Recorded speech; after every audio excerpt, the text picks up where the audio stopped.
Hello Eagles fans and welcome to Eagles Insider. We're coming to you ahead of the Eagles' first crack at one of the premiership favourites in the Greater Western Sydney Giants. We can't wait for it. Here's Stephen Bandy and Simo swung the changes and so have we. Travis King from afl.com.au. Welcome, Trav. Thanks, Benny. Good to be here. Yeah, probably some soul-searching this week for our boys. Yeah, I would have thought so, Benny. Similar to after the Hawthorn game, really, coming back from a pretty ordinary performance against Essendon, didn't really turn up at all at Etihad Stadium. That was the most disappointing part after they went down by a couple of goals early. Thought maybe they might fight back, but didn't really see any sort of spirit from the boys. So faced a lot of media backlash this week again. The Mummies boys tag has come out, which I know they really don't like, and Shannon Hurn faced those questions on Monday, which was pretty tough for him. So hopefully a response this week from the Eagles. Got the Giants thumper, as we said. A good time maybe to get him. A lot of injuries down the Giants town. Gee, isn't there a fair bit of talent just sitting in the stand, chilling, doing nothing? Hopper, Griffin, Haynes, Devon Smith, one of the best small forwards in the comp, Caniglio. Just throw that on top of Stevie J and Lobb missing this week as they didn't make the journey over to the West. That's a fair list, but they're still 6-3. And they've played teams like the Swans, Dogs, Powers, Saints, Crows. They've just got a cupcake schedule on the horizon as well. Just shows the tremendous depth. Is one of their biggest strengths as well. But the Eagles are in pretty good shape as well now. You get Cripps back, come back well ahead of schedule from his initial 8-week prognosis. Wellingham's a big blow, missing 1 to 2 down back, but I think they got cover for it. Lyson a couple of weeks away, and Nick Nat, as we know, probably the healthiest and closest to full strength we've been in some time. Simo flagged some changes. Five are happening because there's 5 guys out. Maybe some more to come, obviously, with the Sunday game. Yeah, just let me get the scroll out here, mate. There's a fair few. Drew Petrie, McKenzie, Hill, Schofield, Hutchings, Jetta, Carpenter, Nelson are all included. Wellingham, as we spoke about, will miss 1 to 2. And Redden, McInnes, Barris and Mutimer all omitted at this stage.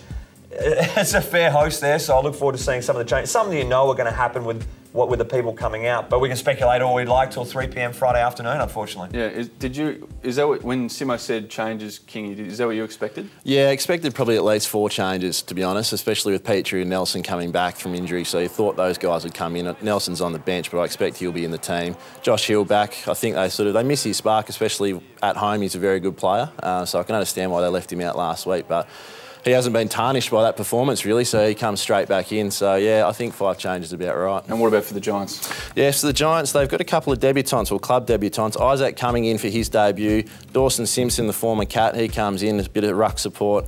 Harrison Himmelberg, Matthew Kennedy and Tim Moore, the big defender there. So, as you said, Thumper, they've lost Johnson and Lobb, a couple of big losses. Really interesting this week. They've been smashed by injury, the Giants. They picked a squad of 25 for Sunday, so they had only 1 fit player in their squad that didn't make that 25-man list, which is pretty unlucky, you'd have to say. He'd be on a bridge, surely. Yeah, very stiff not to make the journey across to Perth and the beautiful weather over here. So, yeah, back to the Neefle. What have you made? They came in as very, very firm flag favourites, the Giants, and people were very quick to jump on them when they lost early against Adelaide. But what have you made of them so far this year? Yeah, I think obviously the injury list, you've got to take that into account. But I still think there's a few frailties there with the Giants, as they've shown against a couple of teams like Collingwood, where they really had to come from behind and won at the death. They haven't quite put together 4-quarter performances this year, which I guess is a scary thing in one point of view. So they're not quite where I thought they'd be, but I don't think you want to be at this time of year either. You want to be building, and that's what they're doing. And they're getting the wins on the board, aren't they? So they beat the Doggies by a couple of points in that Canberra Friday night game. So they're just getting it done at the moment, and as you said, 6-3, so you take that. Absolutely. Any differences, Thumper, to your... I know you're a very keen Giants watcher. Oh, yeah, watch them every week. The way they've been playing this year to last year, if you look at the numbers. Well, they're scoring less. I mean, they've gone from 108 points per game to 101 so far this season, 9 rounds in. And when you lose someone like Rory Lobb up forward, just a power key, big marker and can slot goals, it's probably not going to help the cause either. They've gone from 6th in the AFL last year from rebound 50s to inside 50 percentage. And it's 17th this year. So less slingshot footy, but, I mean, do they really need that? I mean, they're top clearance team in differential, their top contested possession team in differential. They're 3rd for inside 50s after being number 1 last year. They do so many things well that it's hard to really poke holes in them, and we're going to have our hands full tonight in containing them, I think. Yeah, stoppages will be obviously key. It always is. The Eagles last week didn't get a goal from the stoppages, which has traditionally been a strength. We know Nick Nat's not there and obviously helps that. The Giants have dropped away in that area as well, though, so it's going to be a tight battle and one that will be a key to victory. Yeah, so the Giants have gone from first to 12th. Last year they were first, this year they're 12th. They have a great clearance differential still there. I think they're the best in the competition at +7 a game, but not scoring from them. So obviously got Big Mummy in there. They've still got a really gun midfield. Stephen Coniglio out is a massive blow for them. But yeah, so they haven't been quite as good there. So the Eagles, hopefully, with a couple of ruckman Vardy and Petrie in this week, they should be able to hopefully break even in there, and they need to, because the supply battle has been a real issue for the Eagles this season. Inside 50 count thumper hasn't been as what it used to be. That supply's not getting down to JK, and he's not having as many opportunities. It's certainly changed from when they've been a strong team the last couple of years, and their time in forward half has been a genuine strength, and inside 50 supply, just say, has been one as well, and they've dropped away. Maybe a slight tinker in the way they've played. I don't think it's all doom and gloom. I know the weekend was very poor, but as you say, like with the Giants, they're still 6-3 and they're still 4th. It's not necessarily the reason to throw everything out and play the kids. Where, though, Travis, have they broken down this year when they've lost poorly? Yeah, it's the contest, obviously, isn't it? I mean, against Essendon, I think they were -31 at contested possession, which was the worst of the year. They were -20 against Hawthorn and Richmond. So they really need to get it right in there. If they can win their fair share of footy, as we said, get it into the forward line, then they've got one of the most potent forward lines in the competition, the Eagles. So that's been the real issue, especially on the road for them. So, but they can, as you said, they're 4th, 6-3. It's not all bad, not all doom and gloom. They've just got to get things right. You've got to tinker with things, and that's what you want to be doing this time of year, just getting the wins on the board, finding your best footy. They're working towards that, and as I said, the injury list is starting to dwindle, which is, perfect as well. They've got to get the gap between their best and worst much, much closer, but it's such an open season and a long way to go, as you say.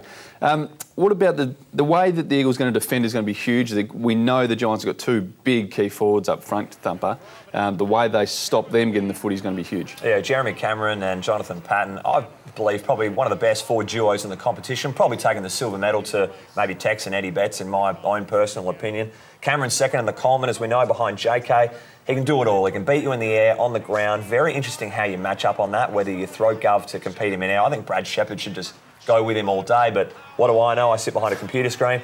He's 31-15, so incredibly accurate, as is Jonathan Patton, 14-4, and he knows how to convert. He's just a monster of a man, isn't he? I mean, you knew he was that when you were drafting him with the #1 pick, and he's just filled out nicely. Big test for, you'd have to say, probably Will Schofield, who's going to come into the team at Tom Barris's expense.